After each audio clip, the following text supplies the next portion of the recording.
এইখানে থাকাটা নিরাপত্তা না, তারপরও মনে করেন যে আমাদের যত যে বাসা না এখানে থাকি, তো ওনারা আমাদের এসে বলে, কারণ ওনাদের তো ডিউটি এটা যে তোমরা উঠো চলে যাও, এখানে থাইকো না। ওনারা বলে, কিন্তু আমাদের তো যাওয়ার জায়গা নাই, তাই আমাদের এখানে থাকতে হয়। তো আমার বাচ্চা আছে, তাই আমি বলি যে স্যার বাচ্চা নিয়ে কোথায় যাব, একটু থাকি। তো অন্য সবাই উঠাই দিল, আমার জন্য একটু জায়গা থাকে যে বাচ্চাটাকে নিয়ে বসে থাকার জন্য। কারণ হচ্ছে আপনার চট্টগ্রাম, রাজশাহী, দিনাজপুর, রংপুর, নারায়ণগঞ্জ থেকে বিভিন্ন ভাসমান লোক এখানে এসে প্ল্যাটফর্মে শুয়ে থাকে।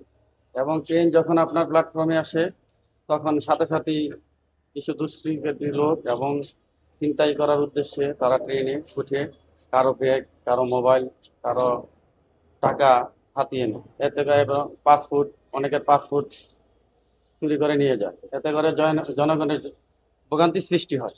সেই লক্ষ্যে আমরা যারা বাসবান তাদেরকে আমরা প্ল্যাটফর্ম থেকে বিদায় করে দিই, যাতে জনসাধারণের চলার সুবিধার্থে এই ধরনের দুর্ভোগের সৃষ্টি না হয়, তারা যাতে নিশ্চিন্তে যাতায়াত করতে পারে, আমরা সেই লক্ষ্যে কাজ করে যাচ্ছি।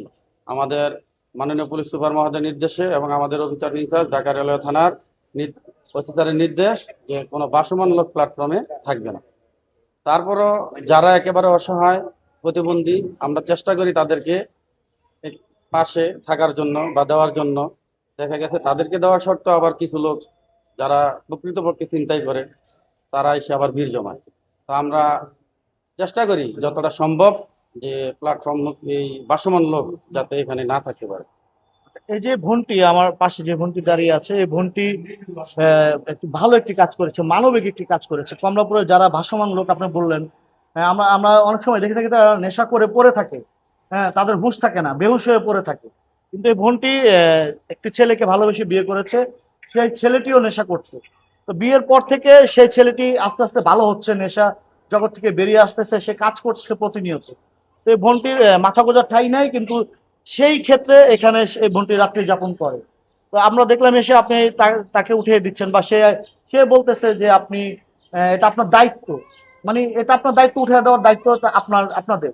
এই যে বোনটি যে আপনার প্রশংসা করলো, মানে এক এক এক প্রকারে, মানে কি বলার আছে, মানে আপনি বলবেন যে সে তার কাজের এই যে যে কাজটা করলো, একটু খারাপ ছেলেকে বিয়ে করে ভালো পথে নিয়ে আসলো, তারপরে মানে আপনাদের প্রশংসা করলো, সব মিলিয়ে মানে এই এদের প্রতি আপনি কি দৃষ্টি দিবেন? আসলে উনি যেটা করেছে এটা একান্তই মহৎ কাজ করেছে। একটি ছেলেকে মাদক থেকে ফিরিয়ে আনার জন্য স্বাভাবিক জীবন দ্বারায় তাকে ফিরিয়ে দিবে। সকালবেলা যে সময় আমরা ডিউটিতে আসি ওই সময় আমি ওনাকে বলছি, ওনার একটা বাচ্চা আছে, মাসুম বাচ্চা। ছেলেকে বলছি যে তোমার এই বাচ্চাটা, যে পরিবেশ এখানে, এই বাচ্চাটা তো অসুস্থ হয়ে যাবে, তুমি কাজ করো।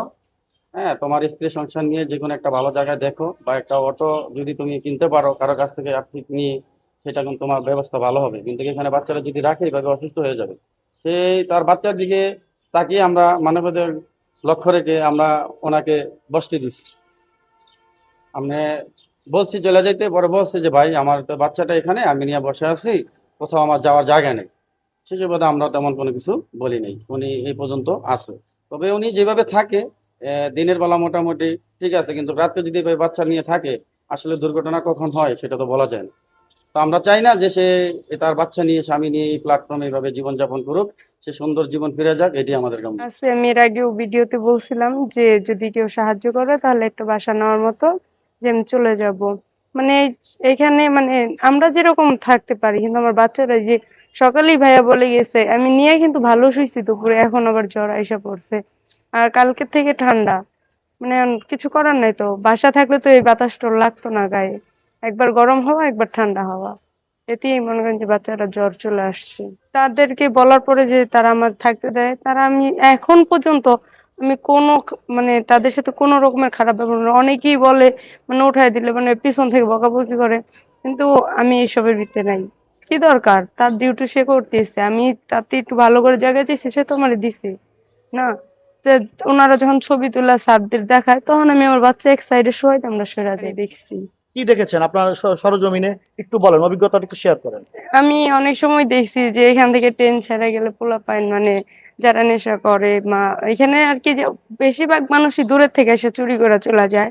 তো এখান থেকে ট্রেনের থেকে মোবাইল নিয়ে নেমে যায়, ব্যাগ নিয়ে দৌড় মারে, আবার ছাদে উঠা মানে ছিনতাই করে, এইগুলি অনেক দেখছি। আচ্ছা আচ্ছা। তো তো দেখার পরে তাহলে আপনার দৃষ্টিকোণ থেকে ভাইয়ারা যে